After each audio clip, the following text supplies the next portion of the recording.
मेरे साथ बोलिए, भारत माता की।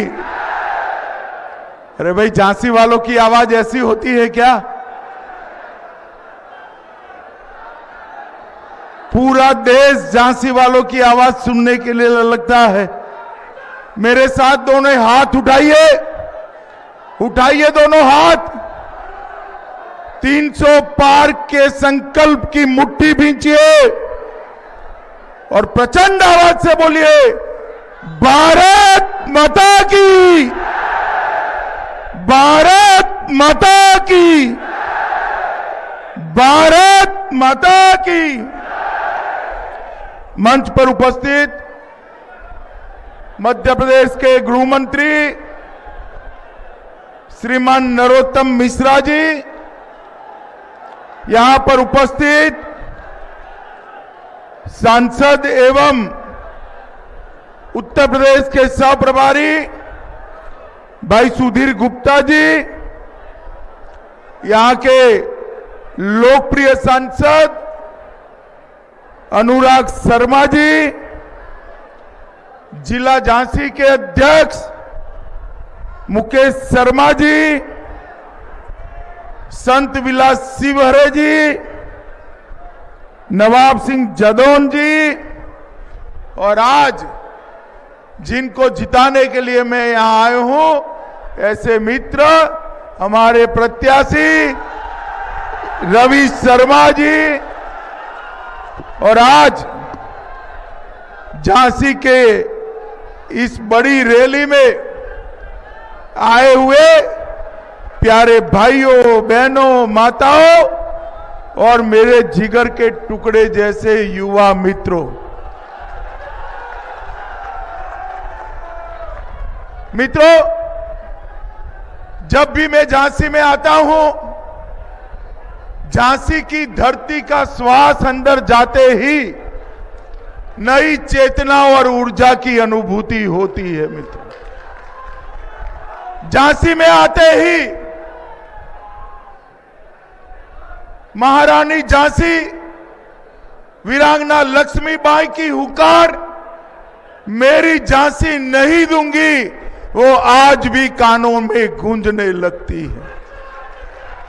वीर जानकारी बाई का शौर्य, उनका त्याग, उनका बलिदान आज भी देशभक्ति की प्रेरणा देता है।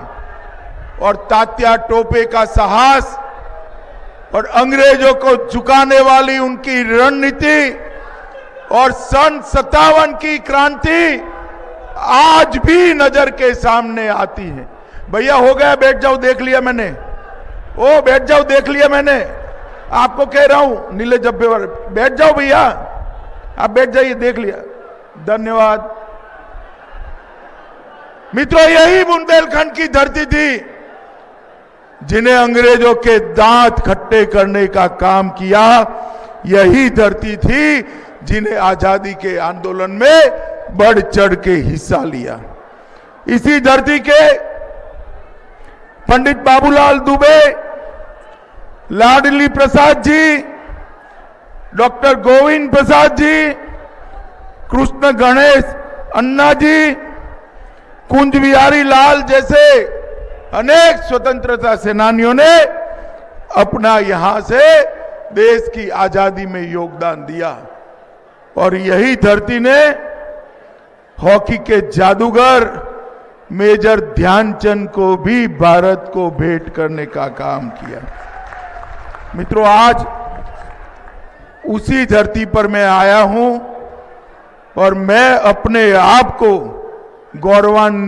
गौरवशाली मानता हूं कि आज इस धरती पर मैं चुनाव प्रचार के लिए आया हूं। रवि शर्मा मेरे साथ खड़े हैं। अरे हो गए नारे भैया।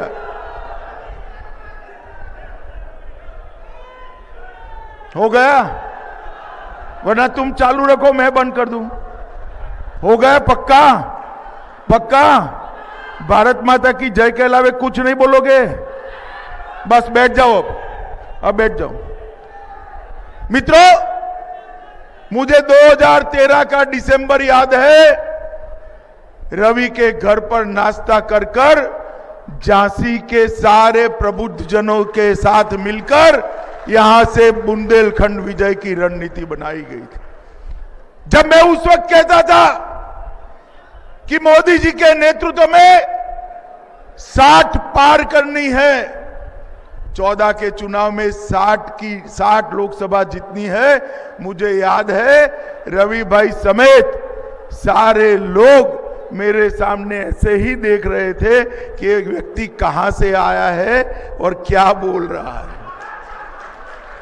मगर ये उत्तर प्रदेश की महान जनता का, ये बुंदेलखंड की महान जनता का आशीर्वाद था। जब वोटों का काउंटिंग समाप्त हुआ, 60 छोड़ दीजिए 73 सीटें भारतीय जनता पार्टी की झोली में डाल, और वहीं से उत्तर प्रदेश के अंदर भारतीय जनता पार्टी के विजय की गाथा को फिर से एक बार उत्तर प्रदेश की जनता ने लिखना शुरू किया। उसके बाद 2017 का चुनाव आया। उस वक्त भी मैं पार्टी का अध्यक्ष था, महोबा से शुरुआत करी थी और हमने कहा था यहां पर ना बुआ आएंगे ना भतीजा आएंगे, कमल ही कमल खिलेंगे। और मित्रों, 19 की 19 सीटें पूरे बुंदेलखंड को सफाया कर कर सिर्फ कमल का निशान बुंदेलखंड ने लखनऊ विधानसभा में दिया। उसके बाद 19 का चुनाव आया। उत्तर प्रदेश ने फिर से एक बार 65 से ज्यादा सीटें देकर मोदी जी को देश का प्रधानमंत्री बनाने का काम किया। जब से मोदी जी का आशीर्वाद उत्तर प्रदेश पर आया है, हाथी और साइकिल दोनों रास्ता भूलकर भटकने लगे हैं और हर गलियारे में कमल का फूल खिला हुआ दिखाई देता। मैं जब आज यहां आया हूं, थोड़ा समय कम है मित्रों, मगर मैं आपको बताने आया हूं, उत्तर प्रदेश को देश का सोचने वाली सरकार चाहिए या अपना परिवार का सोचने वाली सरकार चाहिए? बताइए भाई। उत्तर प्रदेश को देश का सोचने वाली सरकार चाहिए या परिवार का? जोर से बोलिए, सुनाई नहीं पड़ता है। क्या ये सपा बसपा देश का सोच सकते हैं क्या? जोर से बोलो, सोच सकते हैं क्या? देश के लिए अगर कोई काम कर सकता है तो केवल और केवल नरेंद्र मोदी जी के नेतृत्व में भारतीय जनता पार्टी काम कर सकती है।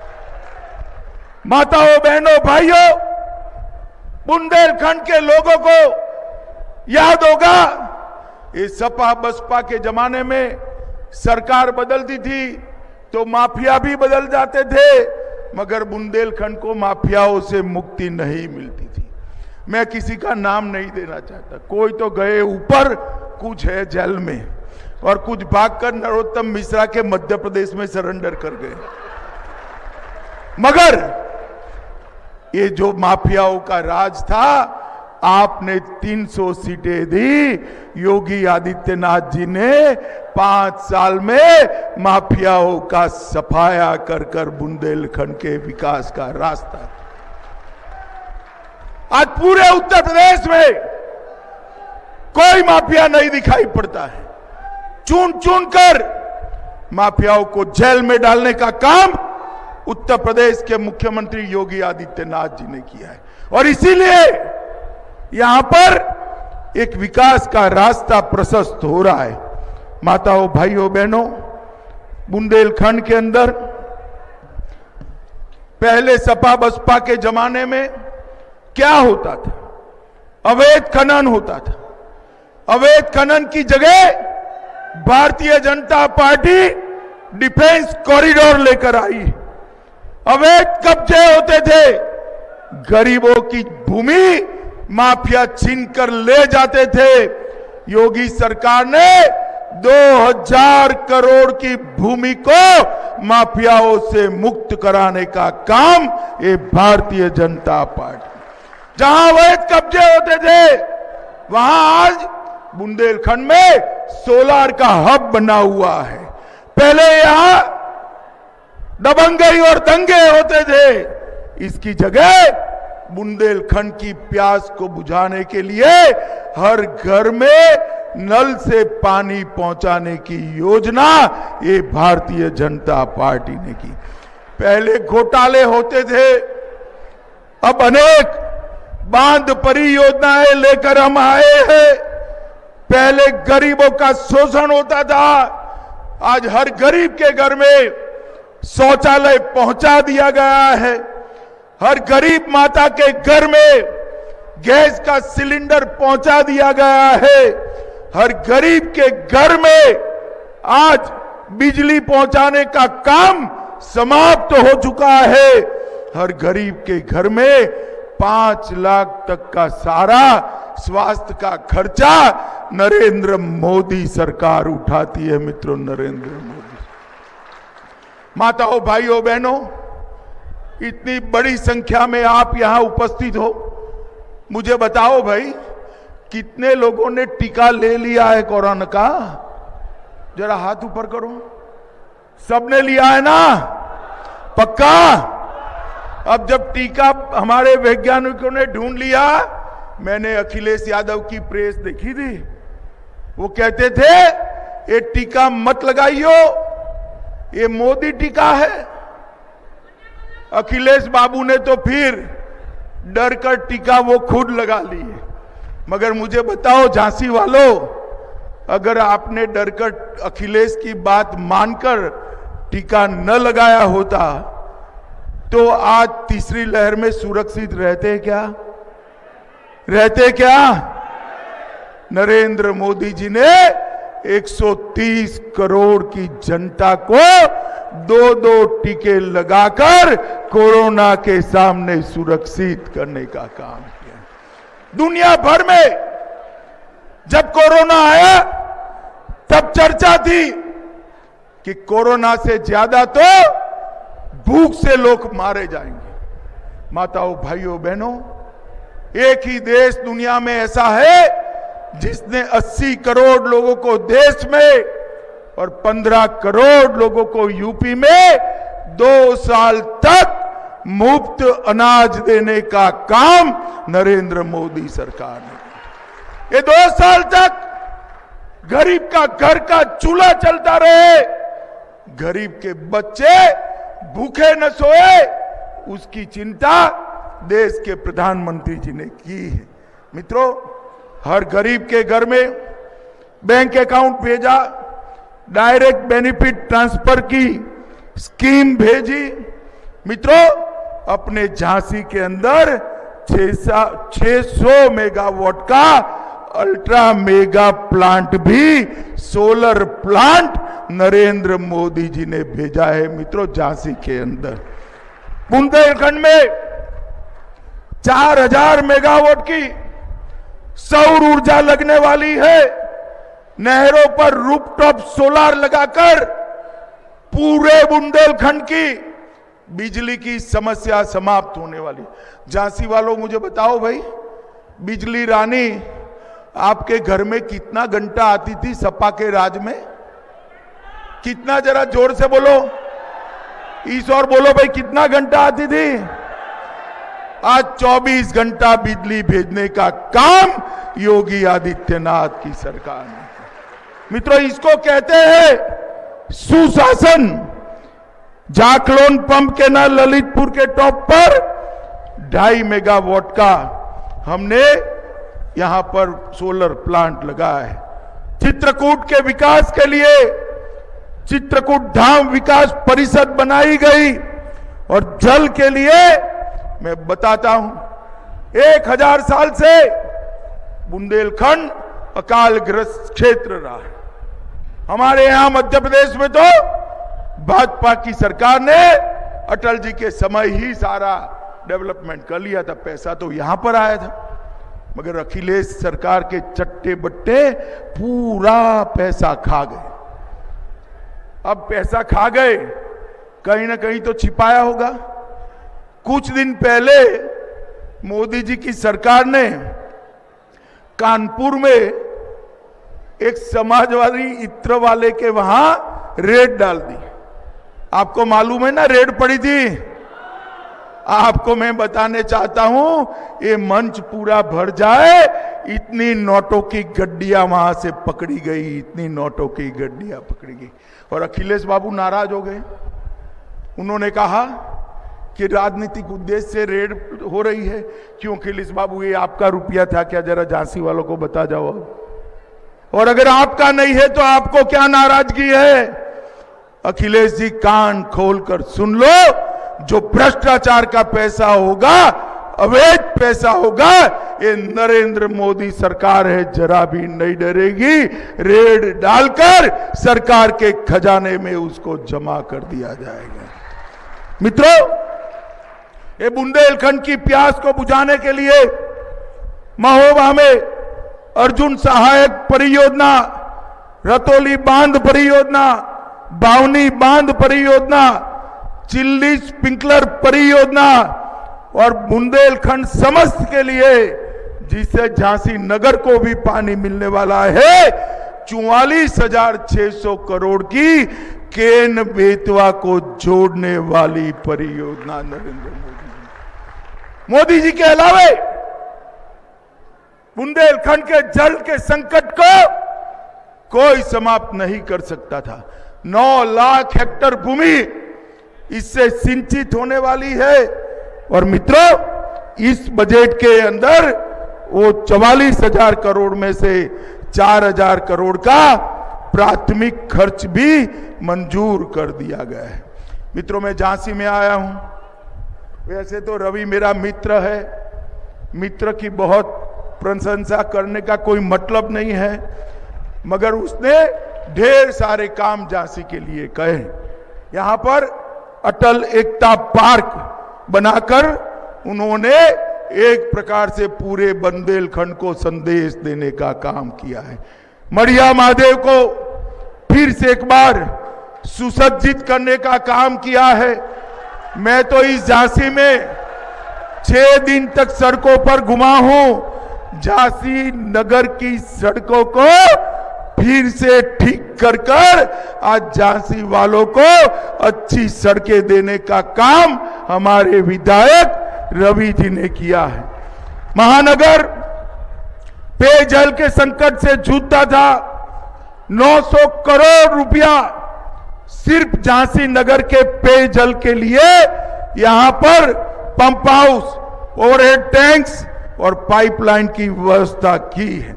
लक्ष्मी तालाब के मध्य में महारानी लक्ष्मीबाई की भव्य प्रतिमा के साथ उसका सौंदर्यीकरण का काम 41 करोड़ की लागत से हो रहा है, जिससे देश भर की बच्चियों को प्रेरणा मिल सके। झांसी की जनता ग्वालियर रोड रेलवे क्रॉसिंग पर जाम से हमेशा परेशान रहती थी। रहते थे ना भाई? रहते थे या नहीं रहते थे? 102 करोड़ की लागत से वहां ओवरब्रिज बनाने का शिलान्यास करने का काम भी समाप्त हो गया। झांसी की रानी का मेडिकल कॉलेज 250 बेड से 500 बेड का बदलने का निर्णय कर दिया गया है। ध्यानचंद स्टेडियम में युवाओं के लिए बैडमिंटन कोर्ट का भी निर्माण हुआ है और 161 लाख की लागत से बेसहारा पशुओं के लिए एक चारा केंद्र, वहां पर एक कान्हा उपवन की व्यवस्था करने का काम भी रवि ने किया है। झांसी में अलग अलग स्थानों पर प्योरीफाइड पेयजल पिलाने की व्यवस्था करी है और झांसी शहर को प्रदूषण मुक्त बसें देने का काम भी हमारे विधायक रवि ने किया है। भाइयों बहनों, मैं आज आपको कहकर जाता हूं, मुझ पर भरोसा करिएगा। रवि को विधायक बनकर भेज दीजिए, बड़ा बनाने का काम मैं करूंगा। एक बार आप रवि को विधायक बनाकर यहां से भेज दीजिए। माताओं बहनों भाइयों, पूरे उत्तर प्रदेश के अंदर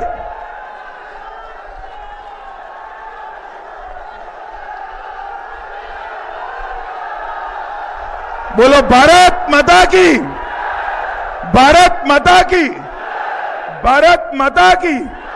माताओं, भाइयों, बहनों, पूरे उत्तर प्रदेश के अंदर 9 नए एयरपोर्ट बने हैं। इसके साथ कई एक्सप्रेस वे बने हैं। इसके साथ किसानों को हर साल 6,000 रुपया सीधा बैंक अकाउंट में पहुंचाया जाता है। गरीब कल्याण और इंफ्रास्ट्रक्चर के सारे काम उत्तर प्रदेश में योगी आदित्यनाथ की सरकार ने करे। मगर मोदी जी ने देश को सुरक्षित करने का काम किया है। भाइयों बहनों, मुझे बताओ, कश्मीर से धारा 370 हटनी चाहिए थी या नहीं हटनी चाहिए थी? जोर से बोलिए, हटनी चाहिए थी या नहीं हटनी चाहिए? आपने दूसरी बार मोदी जी को प्रधानमंत्री बनाया। 5 अगस्त 2019 को मोदी जी ने धारा 370 को उखाड़ कर फेंक दिया। और जहां हमारा कश्मीर भारत माता का मुकुटमणि गर्व के साथ भारत माता के सर पर शोभायमान हो रहा है। मित्रों, आज मैं आपको कहने आया हूं, ये सपा, बसपा, कांग्रेस तीनों कश्मीर में से धारा 370 हटाने का विरोध करते थे। मुझे बताओ, जो पार्टियां धारा 370 को हटाने का विरोध करती है, उनको वोट दिया जा सकता है क्या? जोर से बोलो, दिया जा सकता है क्या? ये अखिलेश पार्लियामेंट में मुझे कहते थे कि खून की नदियां बह जाएगी। अरे अखिलेश बाबू, खून की नदियां छोड़ो, किसी की कंकर चलाने की हिम्मत नहीं हुई, कंकर चलाने की हिम्मत। मित्रों, मोदी जी ने ढेर सारी देश की समस्याओं का समाधान करने का काम किया है। उत्तर प्रदेश का 2022 का चुनाव मोदी जी के हाथ मजबूत करने वाला है। उत्तर प्रदेश का 2022 का चुनाव योगी जी को फिर से मुख्यमंत्री बनाने का चुनाव है। और उत्तर प्रदेश का 2022 का चुनाव फिर से एक बार बुंदेलखंड में सपा बसपा का सुपड़ा साफ करने का चुनाव है। माताओं, भाइयों, बहनों, मुझे बताओ, रवि को जिताओगे क्या? कमल के निशान पर बटन दबाओगे? प्रचंड बहुमत से जिताओगे? योगी जी को मुख्यमंत्री बनाओगे? मोदी जी के हाथ मजबूत करोगे? तो मेरे साथ दोनों हाथ उठाओ, विजय के संकल्प की मुट्ठी बींचो और प्रचंड आवाज से बोलो, भारत माता की, भारत माता की, भारत माता की।